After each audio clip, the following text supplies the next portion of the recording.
Bonjour à toutes et à tous, donc bienvenue à cette table ronde. Avant de commencer les présentations, je voulais vous proposer un petit échauffement, donc des petites questions introductives avant de savoir un petit peu d'où vous venez et comment vous êtes rendus aujourd'hui au lycée, puisque le thème c'est la mobilité, comme vous le savez tous. Donc ce que je vous propose, c'est que si vous répondez oui à la question, vous vous levez. Et comme ça permettra de voir un petit peu dans la salle voilà, où est-ce qu'on en est. Donc première question, alors d'où venez-vous? Alors ceux qui viennent de Vannes dans un rayon de 2 km autour du lycée, est-ce que vous pouvez vous lever? Les intervenants sont concernés aussi. Ok, donc 4-5 personnes. N'hésitez pas à vous lever pour vous dégourdir les jambes. Donc ceux qui viennent de Vannes, mais un peu plus de 2 km, est-ce que vous pouvez vous lever? Du reste de la ville de Vannes. Ouais. Ok, une dizaine de personnes. Et ceux qui viennent hors de Vannes? D'accord. C'est clair, je crois. Merci, vous pouvez vous rasseoir. Je vous demande un petit peu d'attention pour la prochaine question, s'il vous plaît. Donc, par quel mode êtes-vous venu? Donc, à pied. Merci. En vélo. Oui, 2 personnes. Oui, moi aussi. En trottinette. Ah, 1 personne, bravo. En scooter, moto, mobilette, 2 roues de manière générale. Ok, 1 personne. En voiture. Ok, même si vous êtes accompagné. Hein. Ouais. Ok. Et en covoiturage.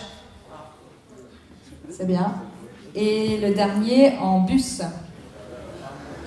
Voilà, donc une grande majorité pour le bus. C'est bien.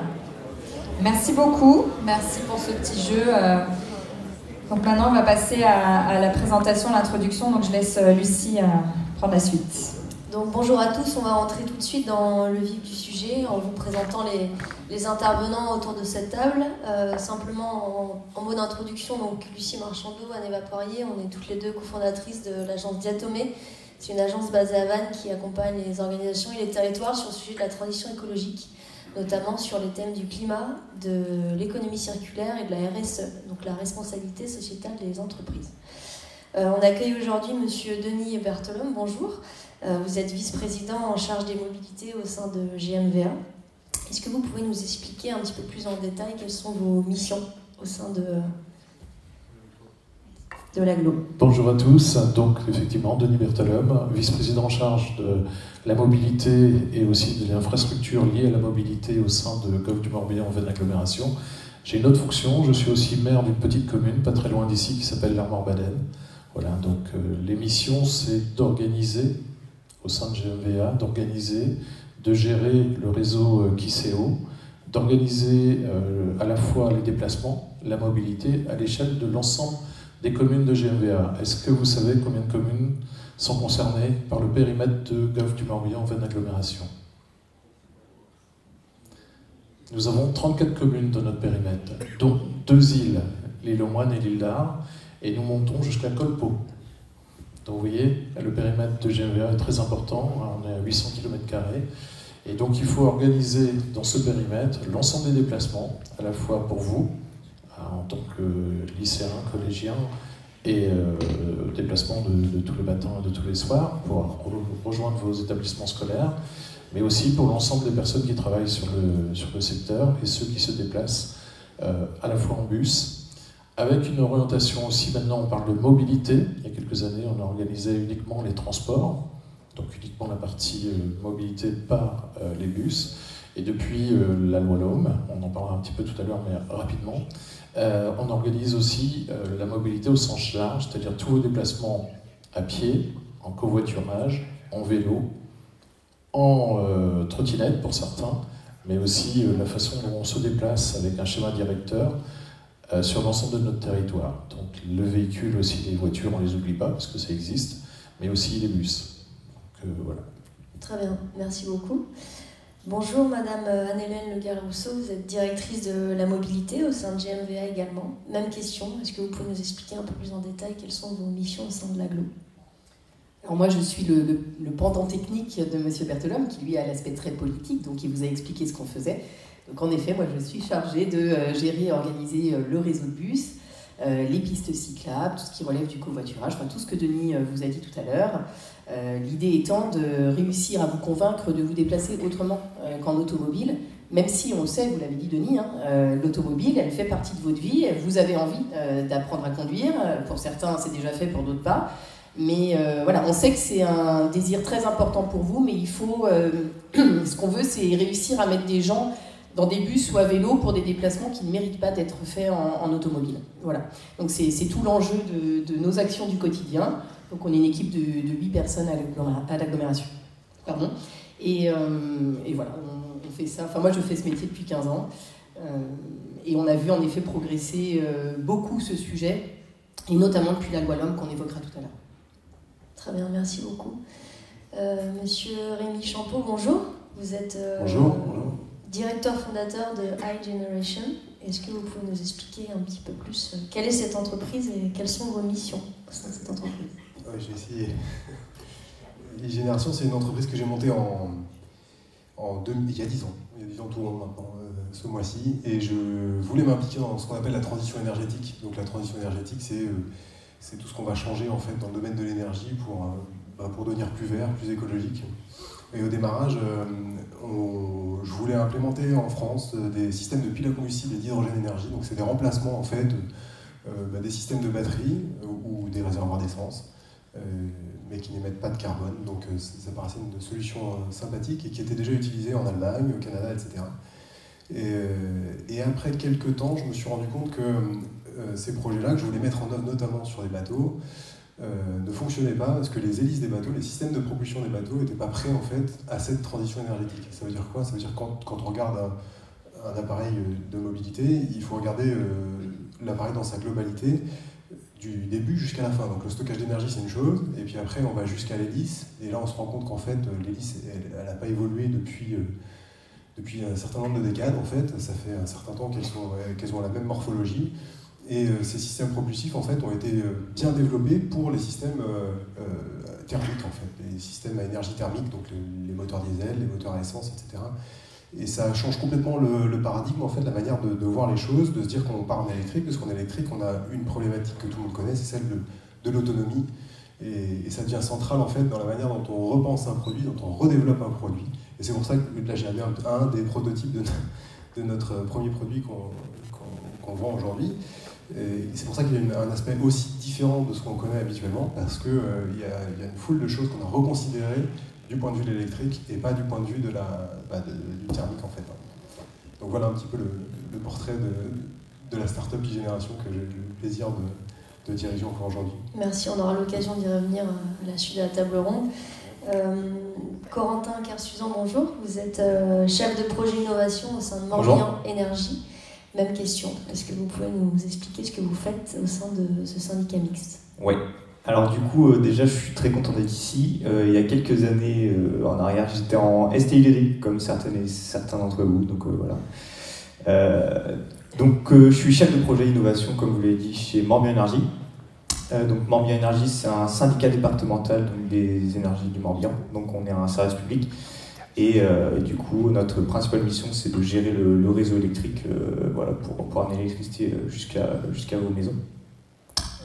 Et donc, je suis chef de projet donc, innovation au sein du pôle stratégie, surtout sur la partie mobilité. Donc voilà, je gère un peu tous les projets autour de la mobilité, notamment électrique, donc avec tout ce qui touche aux bandes de recharge électrique, notamment pour permettre le développement de la mobilité électrique et voilà, pour faire simple. Merci Corentin. Je vous propose qu'on rentre dans le vif du sujet avec la définition un petit peu du périmètre que l'on va aborder lors de cette table ronde. Donc on va se concentrer sur la mobilité au quotidien dans le Morbihan. Et l'objectif est d'aborder ensemble l'ensemble des types de mobilité. Donc là, on va parler de types d'énergie, donc thermique, électrique, hydrogène. et de voir quel est leur niveau de déploiement actuel, les perspectives et les possibilités pour les usagers comme pour les industriels, en se focalisant sur notre territoire. Et sans oublier les dimensions sociales, économiques et les perspectives d'emploi, puisque ça peut vous concerner aussi pour la suite et le choix de vos études.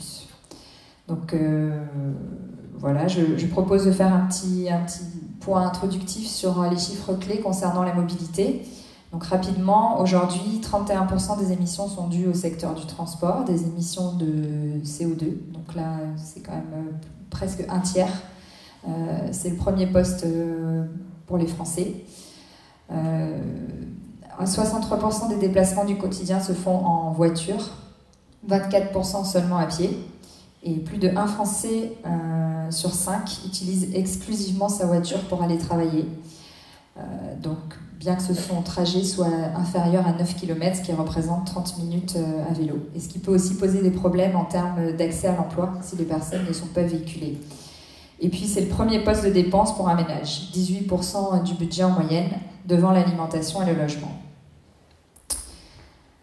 Donc, peut-être une petite question à tous que je vous propose d'explorer. Quelle est votre définition de la mobilité et quels sont selon vous les enjeux en termes de mobilité à l'échelle du territoire ?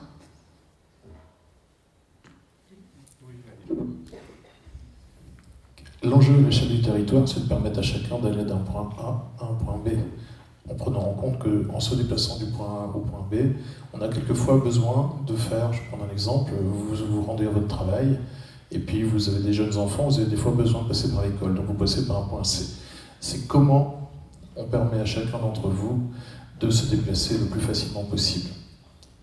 Dans un contexte de plus en plus contraint, de plus en plus difficile, on parlait de l'environnement, vous entendez tous parler des événements qui se passent en Ukraine, avec des conséquences indirectes qui sont le gaz, l'approvisionnement en pétrole, et donc c'est ce qui génère, je dirais, un changement d'habitude.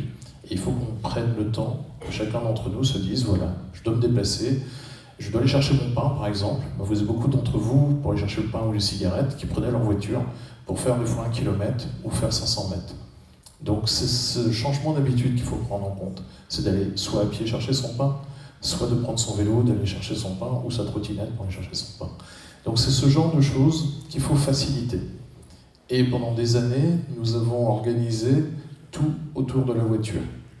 C'est le modèle américain, c'est-à-dire qu'on met la grande surface, mais on met des grands parkings géants pour qu'on puisse aller chercher ses courses dans cette grande surface avec des voitures. Donc il faut repenser la façon dont on doit aménager les déplacements.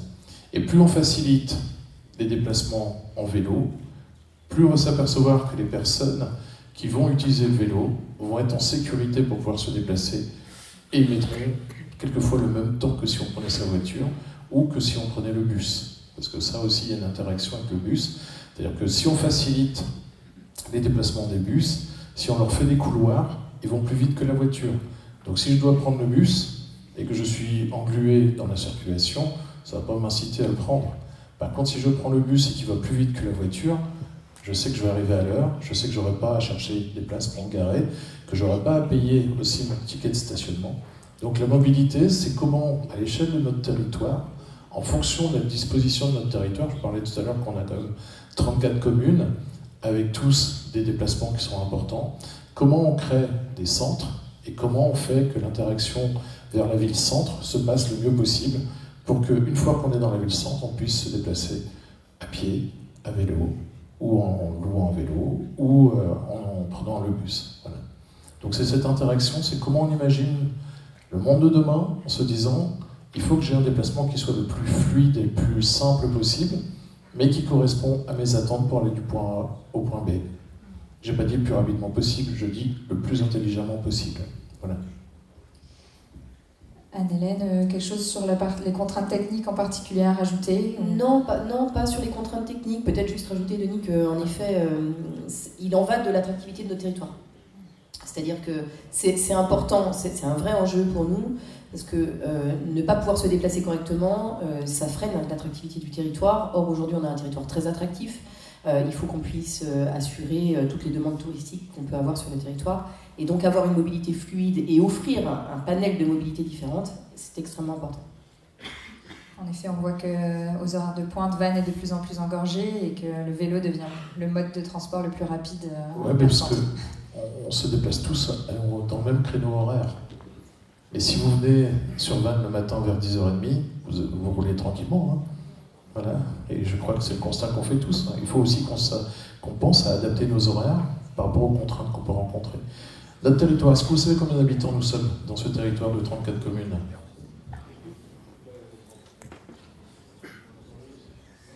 Pardon ? Pas loin. On est à peu près à 175 000 habitants sur nos 34 communes. Et ça, je parle pour les habitants à l'année. On est très attractif aussi, donc on a une attractivité au niveau touristique et on peut doubler le nombre d'habitants. On parle que Vannes, c'est une zone de chalandise d'à peu près 350 000 habitants. Ça veut dire que les gens qui viennent sur Vannes représentent 350 000 habitants. Voilà, pour vous donner un peu les enjeux. Est-ce qu'au niveau de l'innovation ou de l'électrique, Corentin, Rémi, vous auriez quelque chose à ajouter sur votre définition de la mobilité ou de ses enjeux ? Je vais juste rajouter, c'est vrai qu'il c'est un peu dual. Hein. Et cette mobilité, cette transition-là, elle s'opère de toute façon dans la durée. Hein. Vous avez travaillé depuis 15 ans sur le sujet, c'est pas fini, il y a encore beaucoup de choses à faire. Et la difficulté, donc il y a du travail pendant les 20 prochaines années, je pense, sur ce qu'on doit faire, parce que ça va évoluer. Non, il y a vraiment beaucoup de boulot à faire. Et le truc important peut-être à rajouter, c'est qu'effectivement, il y a des challenges techniques et des verrous techniques. Donc nous, par exemple, chez Génération, on a une petite brique qui pourrait permettre de rajouter une petite facilité de transport, par exemple, hein, passer d'une rive à l'autre entre Conlo et voilà, les petits passages maritimes. Donc il y a ces challenges techniques, il y a l'histoire des bornes aussi, hein, il y a énormément d'équipements à rajouter, les voies de vélo, tout ça, c'est des verrous techniques qui sont compliqués à franchir, surtout que ça doit aller de pair avec une évolution sociale. C'est vraiment les deux qui doivent fonctionner ensemble. Hein. C'est au moment où on change nos habitudes qu'on peut justifier aussi des infrastructures qui se mettent en place. On ne peut pas arroser tout d'un coup le territoire de 25 000 bornes électriques s'il n'y a pas les voitures qui vont en face, ça ne sert à rien, c'est une dépense inutile. Et puis surtout, on va viser à côté, parce que d'ici 5 ans, les choses auront évolué, les habitudes auront évolué, et si ça se trouve, ce ne sera pas exactement le besoin qu'on aura identifié dans un premier temps. Donc c'est une mutation qui est vraiment profonde et longue. En effet, les choses changent très vite. Corentin, quelque chose ou... Ouais. Donc, du coup, nous, c'est vrai que chez Morbihan Énergie, c'est vraiment notre mission d'accompagner les territoires afin de permettre à tous les usagers de pouvoir se déplacer d'autres manières. Donc du coup, sur la partie borne de recharge électrique, nous, on est vraiment initiateur de ce service pour permettre de développer la mobilité électrique. Donc c'est le problème de l'œuf ou la poule. S'il y a des voitures électriques mais qu'il n'y a pas de borne de recharge pour les recharger derrière, ça ne sert à rien de rouler en voiture électrique en fait. Donc du coup, sur le département du Morbihan, nous, côté Morbihan Énergie, on a 230 bornes de recharge, et sur l'agglomération, on a un peu plus d'une quarantaine de bornes de recharge électrique. Donc voilà, ce qui représente un bon nombre de moyens de pouvoir se recharger sa voiture électrique. Et donc justement, puisque c'est toi qui as le micro, en matière d'action vraiment que vous mettez en place au sein de Morbihan Énergie sur le sujet vaste des mobilités, est-ce que tu peux nous les résumer en 1 minute ? Ok, j'ai essayé de faire simple. Alors, donc du coup, il y avait ce dont je viens de parler, donc la partie borne de recharge électrique, où là, historiquement, donc ça a été initié il y a un peu moins d'une dizaine d'années, suite à la transition énergétique qu'on connaît. Donc il y a cette partie borne de recharge électrique. Plus récemment, donc il y a la partie bio-GNV, donc voilà, on en parlera sûrement juste après. Avec le développement de stations-service sur le département, et encore plus récemment du coup la partie hydrogène avec la future ouverture d'une station sur les îles Michelin en libre accès pour tous les usagers de voitures à hydrogène. On va en parler aussi par la suite puisqu'on va avoir tout un pan sur justement les différents types d'énergie dont l'hydrogène. Du côté de l'agglomération, quelle est la stratégie que vous mettez en place pour la mobilité, et la ligne directrice que vous essayez de suivre, et la façon dont vous adaptez justement aux enjeux actuels de raréfaction des énergies fossiles, de l'augmentation des prix, de la question de la dépendance qu'on connaît, énergétique et sociale? Au niveau de l'agglomération, c'est pareil. On a un parc de véhicules donc, qui était plutôt thermique, et vous avez dû remarquer, pour ceux qui prennent le bus, et je sais que vous étiez nombreux à vous lever tout à l'heure, on a depuis le 1er janvier mis en place 9 bus électriques, énergie électrique, qui circulent sur la ligne 1, ligne 2 et ligne 6. Donc ces bus apportent, je dirais, une autre dimension, une autre évolution de notre réseau, et nous sommes attentifs à l'évolution de ce réseau. Nous sommes allés la semaine passée, par exemple, à La Roche-sur-Yon, regarder comment ils ont acquis un premier véhicule hydrogène, mais c'est pas seulement le fait d'avoir un véhicule d'une nouvelle génération avec une nouvelle source d'énergie. Il faut aussi qu'on s'assure que cette source d'énergie, on puisse s'approvisionner. On parle de l'électrique, on n'a pas de centrale nucléaire en Bretagne pour alimenter au niveau électrique. On en a une centrale qui est du côté de Nantes, et c'est une centrale thermique, c'est-à-dire qu'elle fonctionne avec du charbon, elle ne fonctionne pas avec une énergie nucléaire. Donc c'est aussi, si d'un côté on veut être vertueux au niveau de cette transition énergétique, il faut aussi qu'on soit vertueux dans la production de l'énergie. Donc c'est tous ces éléments-là que nous prenons en compte, et ce qu'on a vu sur La Roche-sur-Yon nous permet de réfléchir en se disant quels sont les atouts de notre territoire. Qu'est-ce qu'on est capable de produire sur notre territoire, de transformer en énergie pour qu'on puisse l'utiliser. Mais il faut que ça soit pérenne, c'est-à-dire qu'on ne va pas produire quelque chose où on va épuiser ses ressources. Donc on parlait tout à l'heure de bio-GNV, c'est aussi une orientation qu'on regarde, on n'a pas sauté le pas. Qu'est-ce que c'est le bio-GNV? C'est tout simplement tous vos déchets que vous récupérez, que vous mettez dans des digestats.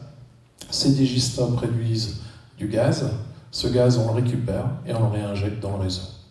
Et donc on peut, beaucoup de bus, beaucoup de villes ont sauté le pas et ont créé leur propre station d'énergie. Avec ces stations d'énergie au biogaz, de création de biogaz, ils alimentent leur propre bus. Donc c'est ce genre de réflexion que nous menons. Ça coûte très cher, c'est des investissements assez longs, assez difficiles. C'est des choix aussi stratégiques du territoire en faisant ce recensement. Pour revenir à La Roche-sur-Yon, pour donner vraiment un élément là-dessus, c'est qu'eux, ils avaient une centrale éolienne. Au travers de cette centrale éolienne, il y a aussi une jeune société, une jeune start-up qui a créé un système qui transforme l'eau de mer avec une énergie qui est personnelle, qui appartenait à l'agglomération de La Roche-sur-Yon. Cette production d'électricité, ils l'ont utilisée non pas pour le réinjecter dans le réseau, mais ils l'ont utilisée pour l'amener dans un cogénérateur qui transforme l'eau de mer d'un côté en oxygène et de l'autre côté en hydrogène.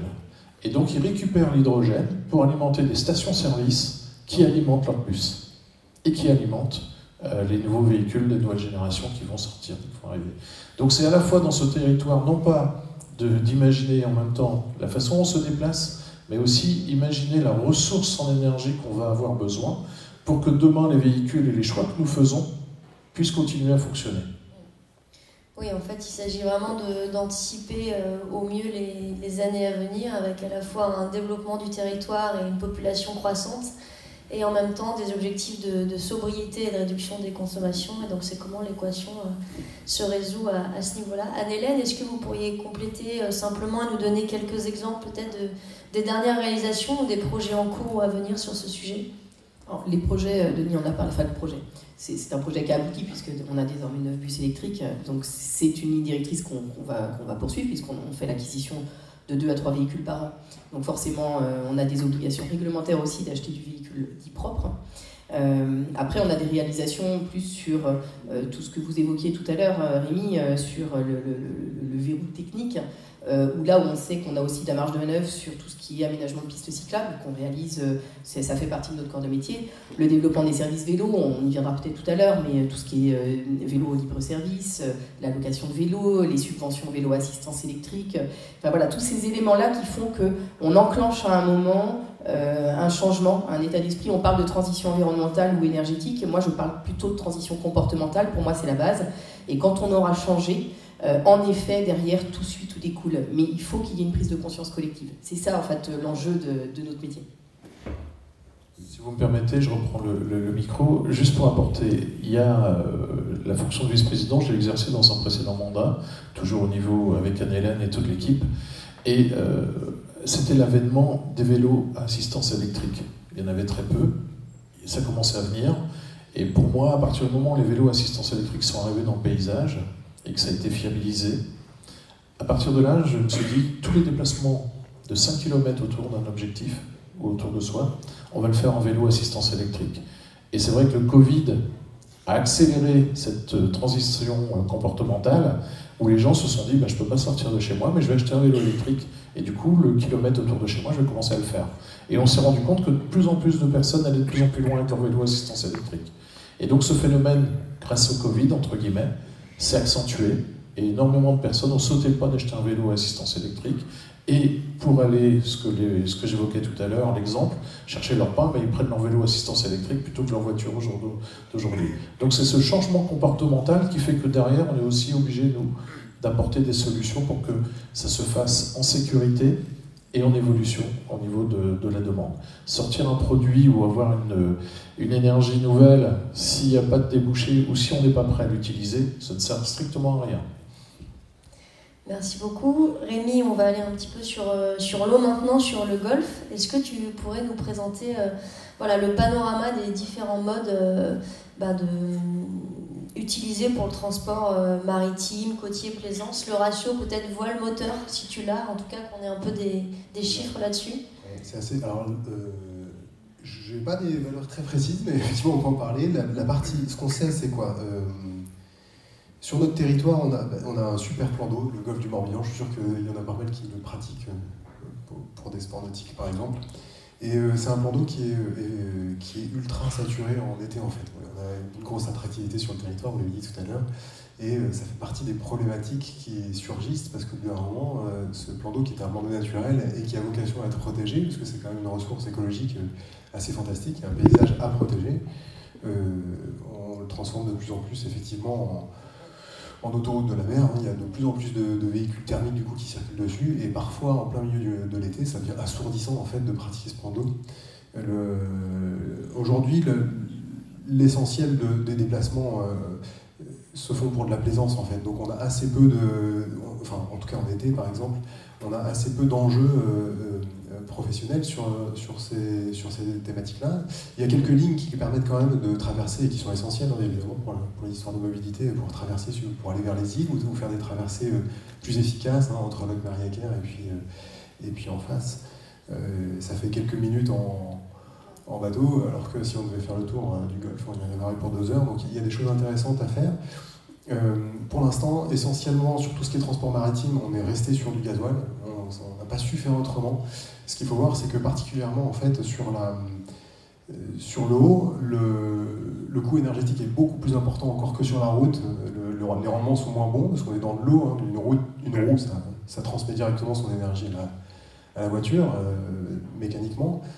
Dans l'eau, on a une hélice qui brasse de l'eau, donc c'est beaucoup moins facile de faire avancer un bateau en fait, que de faire avancer une voiture. On consomme 10-15 fois plus au kilomètre, c'est un peu une catastrophe.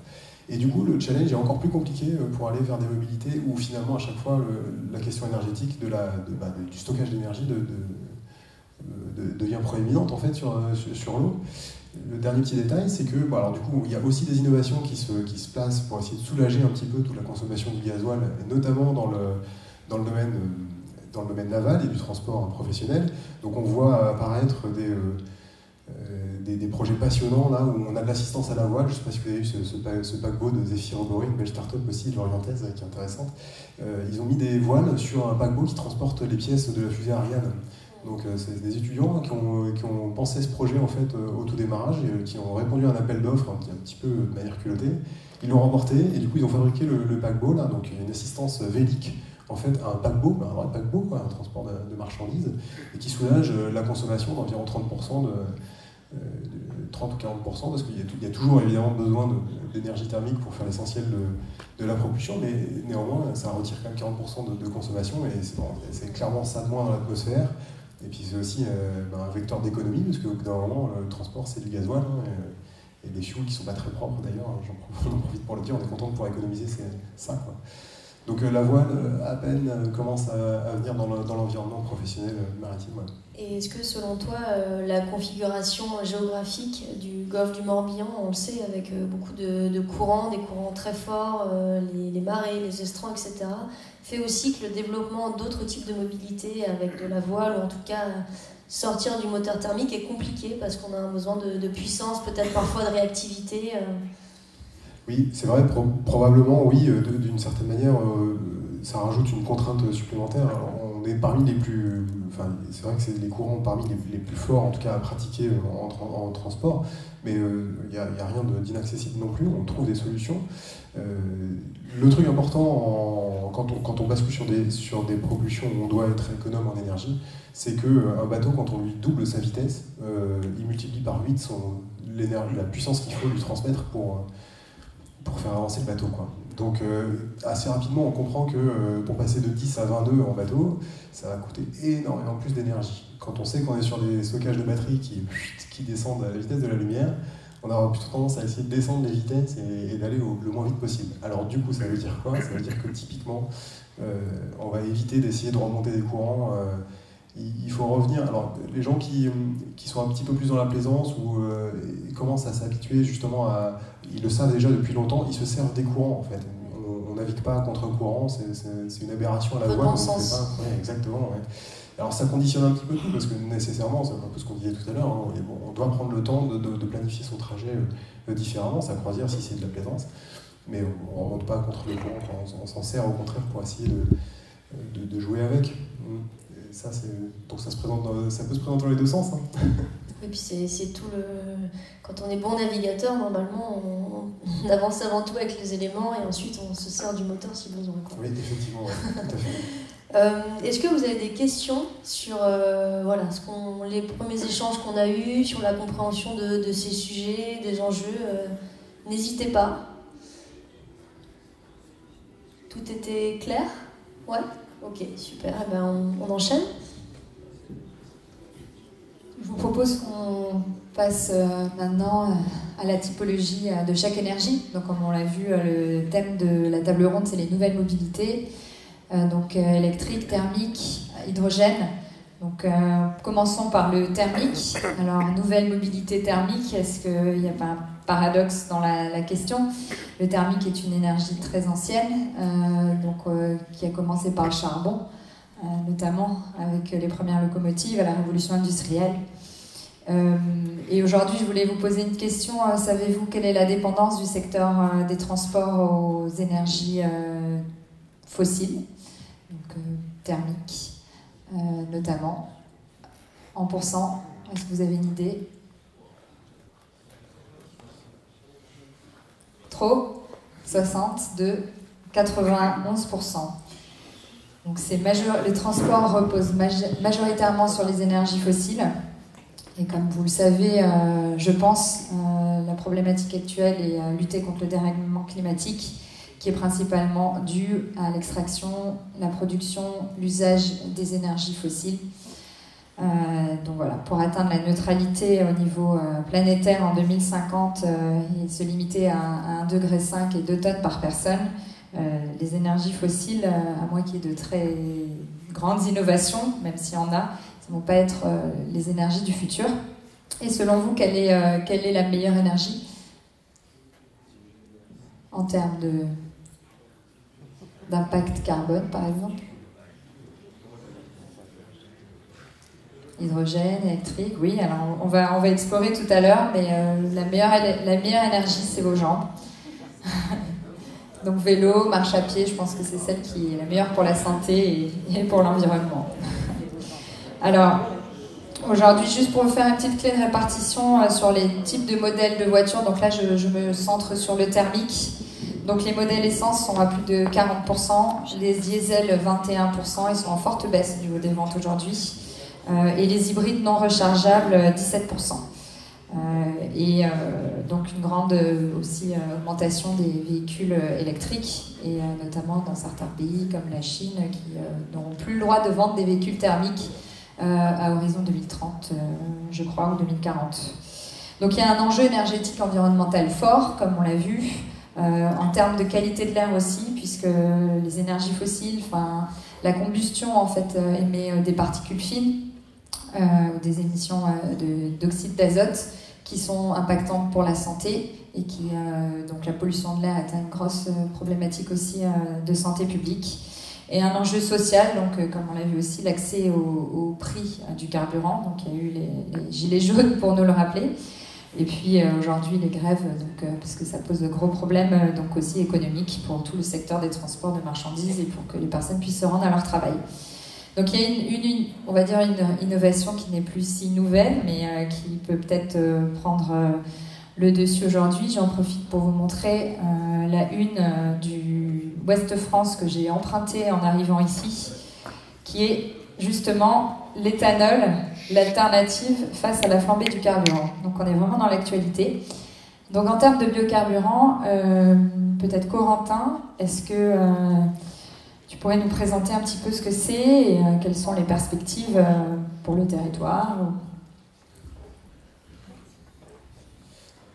En termes de biocarburant, moi je suis pas du tout un spécialiste, oui. Mais tout à l'heure c'est vrai qu'on a parlé de bio-GNV, donc ça je connais un peu. Donc ça du coup c'est, comme on l'a dit tout à l'heure, donc c'est finalement voilà, une énergie renouvelable, donc à partir de déchets. En fait on vient produire du gaz. Voilà. Et donc sur le département du Morbihan, on a 3 stations du coup en libre accès, donc à Vannes, à Pontivy et à Lorient. Ces stations sont surtout utilisées par voilà, des véhicules lourds, donc des camions, des bus. Voilà. Finalement, l'intérêt de ces solutions, c'est finalement ce qu'on a dit tout à l'heure, c'est de produire localement cette énergie pour pouvoir l'utiliser voilà, dans notre quotidien de manière locale. Voilà pour ce que je peux dire sur Est-ce qu'il y a un vrai potentiel sur le territoire, notamment en termes de territoire agricole qui pourrait devenir producteur de biocarburants? Est-ce que c'est quelque chose qui est intéressant économiquement et pour les agriculteurs par exemple? C'est vrai que comme vous le savez, la Bretagne et notamment du coup le Morbihan est un territoire agricole où là voilà, on a voilà, des matières végétales qui sont à disposition et à profusion sur le département. Donc voilà, c'est tout à fait envisageable de venir utiliser ces matières pour pouvoir produire ce type de carburant. Et donc, dernière question sur les biocarburants, où est-ce qu'on peut s'approvisionner, par exemple, sur Vannes ou dans d'autres communes de l'agglo? Du coup, c'est ce que je disais tout à l'heure. Donc, on a 3 stations sur le département, donc une à Vannes, à Pontivy et à Lorient, voilà, pour permettre de recharger ces véhicules. Ok. En libre accès. Merci. On peut passer à l'électrique. Moi, j'avais une question pour Rémi. Est-ce qu'il existe des moteurs qui peuvent être...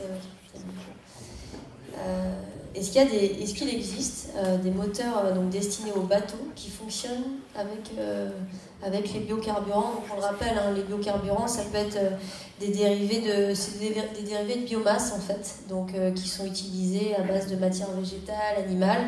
Ça peut être à partir du sucre ou de l'amidon. Ça c'est pour le bioéthanol. Pour le biodiesel, c'est à partir plutôt d'huile, donc d'huile de tournesol, d'huile de colza.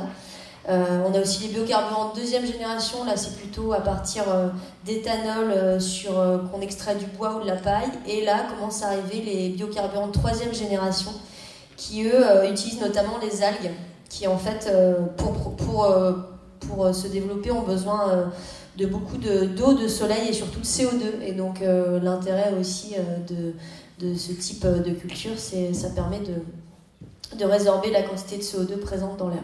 Donc j'en viens à ma question. Est-ce que il existe des moteurs qui utilisent les biocarburants pour propulser des bateaux? À ma connaissance, les biocarburants pour les bateaux, c'est un petit peu particulier parce que un bateau, ça consomme énormément de carburant. On a toujours tendance à croire que le transport maritime, c'est un gros émetteur de carbone ou de gaz à effet de serre, enfin de gaz nocif d'une manière générale. C'est que partiellement vrai. Quand on ramène le ratio en fait, du kilogramme transporté en fait, par rapport à la quantité de gasoil ou de combustible qu'on va mettre dans le bateau, on va se rendre compte qu'on est aux alentours de, je vais dire une bêtise parce que je le dis vraiment de tête, et je crois que c'est moins de 2 grammes, on doit être à 1,2 grammes par kilo de marchandises et par kilomètre transporté. Et c'est ridicule à côté de tous les autres transports en fait. La question qui surgit juste derrière, c'est qu'est-ce qu'on transporte? Quand on veut faire évoluer la société, la mentalité qu'il faut changer, c'est un problème social encore une fois, c'est le bateau, c'est un super mode de transport pour aller loin et pour aller de manière assez efficace. Et la question essentielle, c'est qu'est-ce qu'on transporte? Et quelque part, nous tous, on a une possibilité d'impacter là-dessus, parce qu'on peut choisir au moment où on consomme, on peut choisir d'acheter des produits qui sont très peu chers, qui ont été faits à l'étranger, dans des pays à très bas coût. Et la raison pour laquelle ils sont peu chers, c'est à cause de cette main-d'œuvre très très peu chère. Et ce qui est épatant, c'est que dans le coût de ce que vous allez acheter dans ces cas-là, c'est essentiellement du transport. Et c'est quand même assez malheureux parfois qu'on se retrouve avec des produits de très piètre qualité qui ont vraiment intrinsèquement très peu de valeur et dont la valeur principale a été le transport en fait. Je suis désolé, j'ai un peu divergé par rapport à la question parce que pour répondre au biocarburant, un bateau typique en fait va consommer, enfin le bateau en tout cas il y a une dizaine d'années consommait des fioul lourds, énormément de fioul lourd, donc c'est un peu les restes. Quand on extrait du pétrole, on va le raffiner en plusieurs produits différents, et en fonction du produit qu'on va récupérer, on va s'en servir dans tel ou tel appareil. Donc tout ce qui est essence et gasoil, on les met dans les véhicules, le kérosène, on va s'en servir dans les avions, et en fait, le reste du reste, hein, jusque-là, ça allait dans les bateaux, quoi. Et c'est pour ça qu'un bateau, les bateaux ont toujours été décriés, notamment à Marseille, où finalement, quand les bateaux se mettent dans les ports, ils émettent énormément de particules qui sont super toxiques, quoi. Et c'est vrai que c'est une catastrophe pour la population qui vit autour, parce qu'on respire toutes ces cochonneries, et quelque part, c'est presque pire que l'industrie du tabac. Enfin, c'est très gênant, quoi. Mais raisonnablement, si jamais on change la source d'alimentation de l'énergie de ces bateaux-là, on aura de toute façon des fumées plus propres aussi, quoi. Alors du coup, en biocarburant, en sachant que ça monopolise aussi beaucoup de ressources terrestres. Alors ce que je trouve très intéressant dans votre remarque, c'est que finalement la 3e génération, elle finit sur des algues. Enfin, c'est super intéressant parce que sur les premières générations de biocarburants, on se posait la question, ok, il y a de l'éthanol dans ce qu'on vous vend en station aujourd'hui, il y a 10% d'éthanol. Quand vous faites le plan de votre voiture, aujourd'hui, elle est capable de manger de l'éthanol, donc du bioéthanol qui aura été fait à partir de ressources végétales. Et la question qu'on se pose, c'est quid de la mobilisation des terres en fait? Est-ce qu'on va réserver aujourd'hui dans nos sociétés des parcelles de terre qui sont faites pour produire de la nourriture et les dévier vers du carburant? Il faut faire attention, quand on fait une transition comme ça, il faut faire super gaffe à ne pas introduire de nouveaux biais vers des populations qui sont... L'occupation des sols, c'est suffisant. Exactement, ouais, exactement. Et comment on produit aussi, hein. Est-ce qu'on va continuer à impacter la terre de la même manière? Il y a toute cette philosophie qui doit venir avec. Donc on ne peut pas, par le volume, utiliser beaucoup de biocarburants dans les bateaux. Par contre, on a des carburants alternatifs. Aujourd'hui, on consomme beaucoup de... on peut consommer de l'hydrogène, ça devient une forte possibilité pour les bateaux. On va en parler par la suite, hein, ouais, de l'hydrogène. Ouais. Et je sais qu'il y a de plus en plus de bateaux aussi qui fonctionnent au GNV, donc c'est le gaz naturel liquéfié, c'est le pendant du bio-GNV, sauf qu'il est d'origine fossile. Aujourd'hui, on le transporte par bateau, c'est un gaz qui ne se stocke pas bien, et en fait, en réalité, quand on le transporte, on le liquéfie, parce qu'il c'est un gaz qui transporte peu d'énergie par volume. Par contre, par masse, par unité de masse, c'est très très dense. Et on est obligé de le refroidir très bas. Je ne sais pas si vous connaissez la température de liquéfaction du GNV, c'est moins 173 degrés, c'est monstrueux en fait. Et c'est tellement bas qu'on n'arrive pas à le maintenir à moins 173 degrés pendant tout le transport. En fait, il finit par fuir, par bouillir, et il sort dans l'atmosphère. Et bien, plutôt que de le faire partir dans l'atmosphère, il va directement dans le carburateur et il sert à faire avancer le bateau. Donc quelque part, il y a une démarche qui reste fossile pour l'instant, mais qui est nettement plus intéressante que d'aller mettre les restes des fioul lourds qu'on exploitait avant dans les bateaux. Ok, merci pour ces précisions. Est-ce que vous avez des questions sur ces sujets, donc les biocarburants en particulier, ou alors l'enjeu de la mobilité thermique? Oui. Est-ce qu'il y a quelqu'un qui... Comment sont faits les biocarburants? On va répondre. Un biocarburant vient toujours de quelque chose de fossile. Par exemple, un carburant fossile, c'est les années qui ont fait que la matière les arbres, les végétaux, tout ça se sont transformés et qui ont créé du gaz avec des poches de gaz ou des poches de pétrole. C'est le fil des années. Un biocarburant, c'est une façon accélérée de créer à partir de ressources, que ce soit des déchets de stations d'épuration, des déchets de végétaux, des déchets d'organismes. Tout ça mis dans des concentrateurs fait qu'à un moment donné, vous avez des gaz qui vont se produire. Et la façon de récupérer ces gaz permettent d'avoir une certaine maturation, de le récupérer, de les filtrer. Et c'est comme ça, c'est tout simple de réaliser. Ça se fait de façon naturelle. Hein. Vous avez chez vous, si vous avez un jardin, vous avez un composteur. Vous fermez entièrement ce composteur et vous verrez qu'à un moment donné, il va produire du méthane. Vous avez juste qu'à allumer une allumette au moment où vous l'ouvrez et vous aurez du méthane. Donc, mais ça va durer très peu de temps, mais il ne faut pas le faire.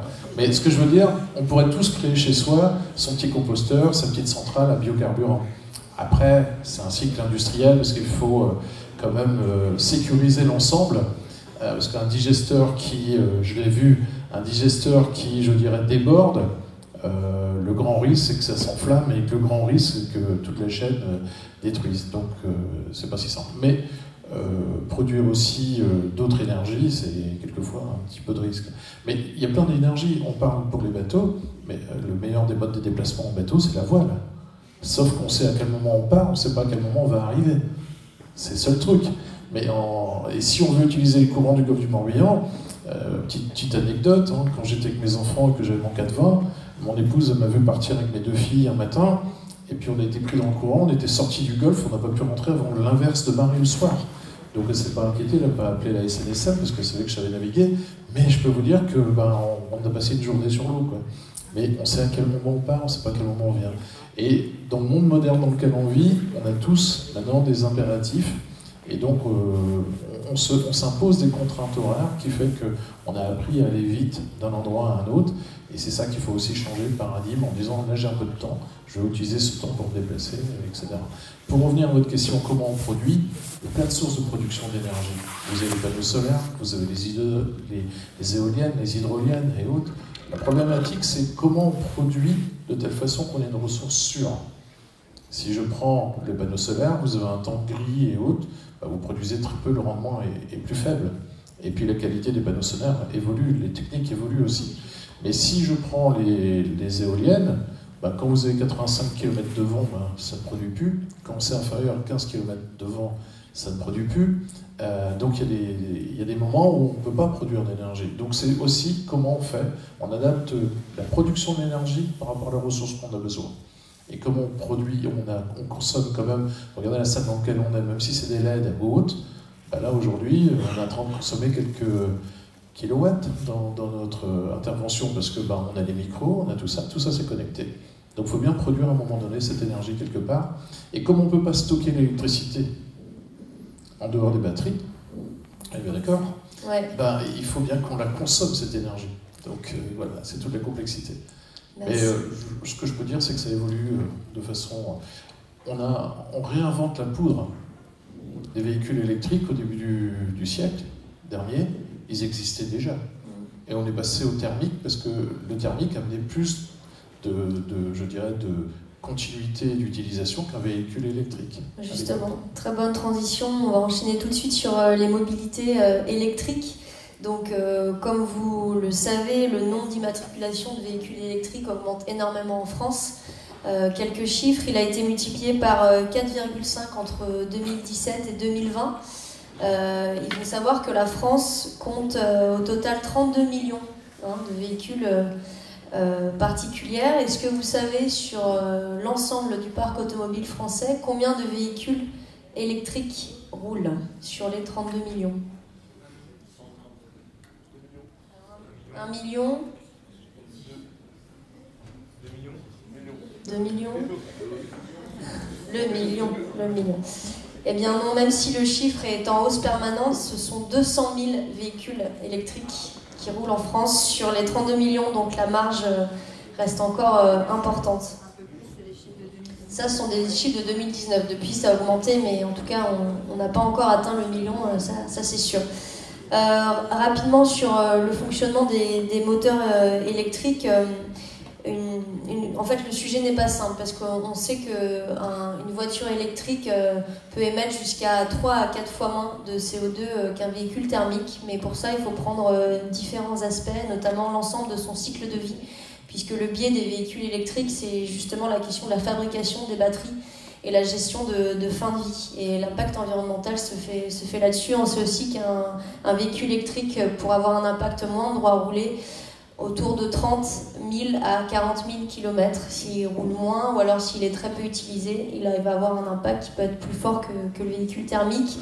Et la question aussi, c'est d'où vient l'énergie, c'est-à-dire dans des pays avec des sources d'énergie très carbonées, par exemple l'Inde, ou des pays d'Afrique ou du Moyen-Orient, un véhicule électrique n'émettra dans tous les cas beaucoup plus qu'un véhicule thermique, alors qu'en France, avec une source d'électricité, notamment nucléaire, on arrive à baisser le ratio. Donc voilà, le sujet des véhicules électriques n'est pas simple, c'est pas un véhicule parfait, en tout cas d'un point de vue environnemental.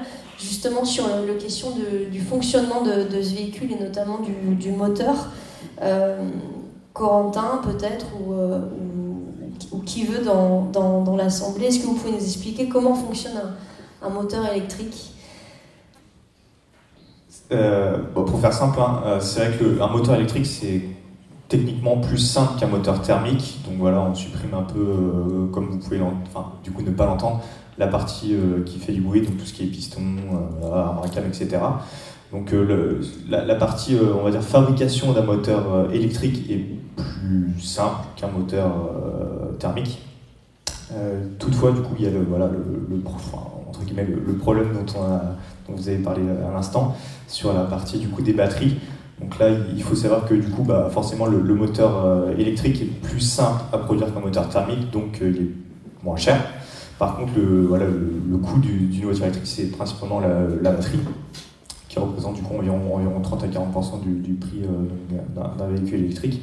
Et donc voilà, ça c'est un gros sujet du coup de cette mobilité et du coup de cette transition énergétique.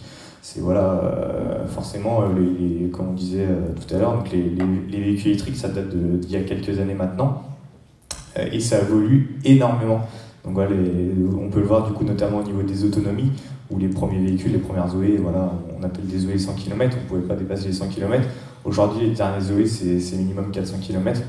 Et voilà, sur les meilleurs véhicules, les derniers Tesla dépassent les 1000 km sur certains projets. Donc voilà, ça évolue énormément sur ce... Ouais, l'innovation va très vite. Concernant le déploiement de ces nouvelles mobilités électriques sur le territoire, peut-être à l'attention de GMVA, quelles sont-elles, quels sont leurs usages? Et puis une question un petit peu plus précise, quelle est la part des véhicules de l'agglomération qui fonctionnent à l'énergie thermique versus électrique? Alors sur le nombre de véhicules électriques qui circulent sur le territoire, je ne saurais pas vous dire. Visiblement, si je fais une petite décomposition de ce que vous avez dit tout à l'heure par nombre de départements, ça ne doit pas faire beaucoup chez nous. Mais globalement, nous, sur le parc de bus, on a sur notre parc de bus 57 véhicules, on en a 9 aujourd'hui qui sont en propre, donc on a le plus gros réseau électrique de bus du groupe RATP Dev en France, donc c'est plutôt une bonne nouvelle. L'idée, je le disais tout à l'heure, c'est de poursuivre dans ce schéma-là, alors soit avec de l'électrique, soit avec de l'hydrogène. Ce sont des réflexions qui sont en cours, on ne sait pas encore. On continue de capitaliser un peu sur l'Euro 6, alors qu'il reste de l'énergie fossile et qui reste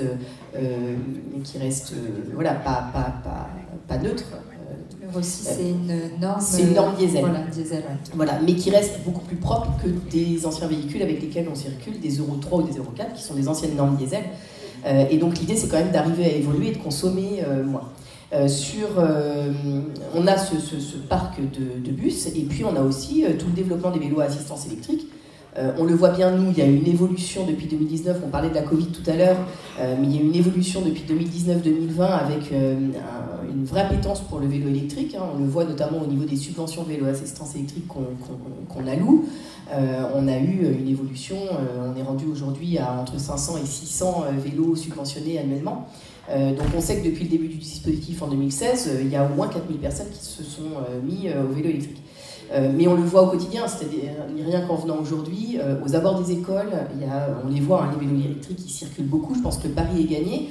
Il est aussi gagné parce qu'il y a eu des aménagements couronne-à-piste de fait sur le territoire, mais aussi parce que la prise de conscience est en train de s'opérer. Voilà. Donc sur l'électrique, on a pas mal de choses qui sont enclenchées. Reste à nous, voilà, il faut qu'on continue dans cette mouvance-là et qu'on démultiplie les sources d'énergie. Et Anne-Hélène, quel est le montant de la subvention pour un vélo à assistance électrique? Alors, elle est liée au quotient familial, parce qu'au début, elle était allouée à n'importe qui. On subventionne aussi les vélos cargo, donc là, c'est sans condition de ressources. On va jusqu'à 800 €, donc ce qui est quand même pas neutre. Après, un vélo cargo, ça coûte 4 000 €, donc c'est pas tout le monde qui s'offre un vélo cargo. Un vélo assistance électrique, on est plutôt entre 1 200 et 1 600. On arrive aujourd'hui à avoir des vélos dans ces prix-là, et on est avec une aide de 200 à 300 € selon quotient familial. Je vois qu'il y a une question dans le fond. C'est bien parce que vous vous êtes mis sur le rang où il y a de la lumière, donc je vous vois bien. Allez-y. Pourquoi l'achat subventionné pour les vélos à assistance électrique et pourquoi pas pour les trottinettes? C'est un autre débat. Vous voulez répondre peut-être, Denis? J'ai peut-être quelque chose à apporter, un point. Effectivement, on voit que c'est très tendance, les trottinettes électriques. Et les dernières études qui ont été réalisées donc, par des bureaux d'études spécialisés en termes de mobilité et d'urbanisme ont conclu que les trottinettes électriques venaient remplacer un usage piéton et pas forcément un usage bus ou transport en commun. Donc c'est plus un usage plaisir ou détente ou voilà, ludique. Que forcément un moyen de transport qui va venir remplacer en fait ou aider à se déplacer. Alors c'est un premier élément de réponse. Celui sur lequel nous on capitalise davantage, c'est l'accidentologie. Et on sait que la trottinette électrique, il y en a qui la manœuvrent très bien. Il y en a pour qui c'est pas aussi simple. Et il y a des gens qui s'improvisent trottineurs, voilà, et qui le sont absolument pas. Et il y a des circulations qui se font sur trottoir ou autre. Et donc on n'a pas souhaité, nous, à l'agglomération, encourager. C'est-à-dire que c'est très bien si vous en faites, mais nous, on ne souhaite pas l'encourager au travers d'une subvention. Voilà. Ce sera très bien sur des pistes cyclables. Oui, une autre question.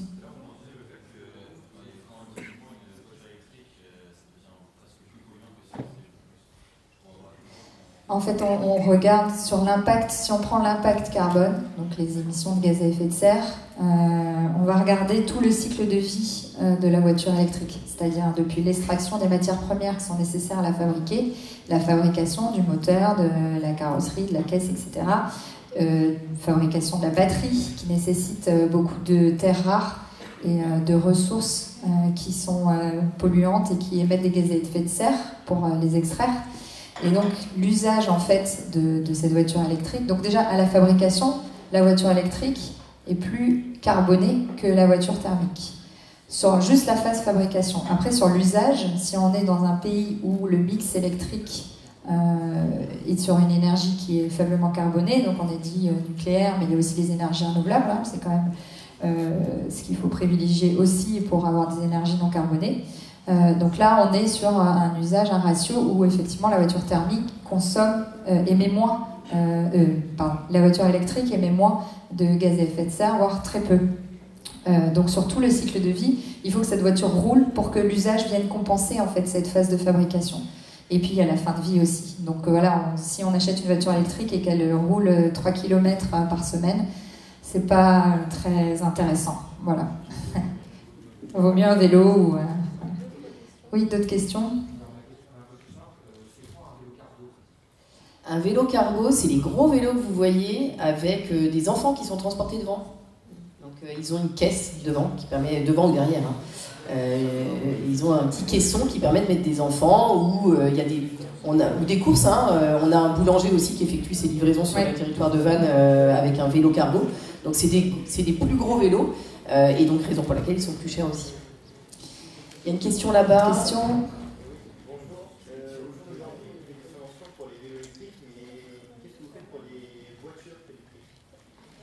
C'est pas une décision qui a été prise par les élus de l'agglomération de s'engager sur les subventions vélo, voitures électriques. On a subventionné les communes de l'agglomération. Donc Denis expliquait tout à l'heure qu'on avait 34 communes. Donc on a apporté des soutiens aux communes de l'agglomération pour qu'elles puissent s'équiper et qu'elles puissent modifier leur parc de véhicules internes. Mais on n'a pas pris ce parti-là pour les usagers. Ce sont des questions qu'on pourra remettre au débat de nos élus communautaires. Voilà. Mais l'État a aussi fait en matière de transport électrique. Donc c'est pas une décision qui a été prise chez nous en tout cas. Je peux peut-être juste pour compléter la réponse, sur les aides de l'État, donc il y a différentes financements qui sont possibles. Donc il y a la partie prime à la conversion, où en fait si vous avez des véhicules, on va dire, anciens et polluants, si vous les emmenez clairement à la casse, l'État vous finance une partie de votre achat de nouveaux véhicules électriques, donc qui peuvent varier du coup en fonction pareil du quotient familial entre 2500 et 5000 euros. Et sur la partie achat de véhicules électriques, donc ça c'était vraiment pour la partie suppression des véhicules polluants, et sur la partie achat de véhicules électriques, quoi qu'il arrive, si vous achetez un véhicule d'occasion, c'est 1000 euros, et si vous achetez un véhicule neuf, ça va monter jusqu'à 6000 euros. Voilà, pour donner des chiffres.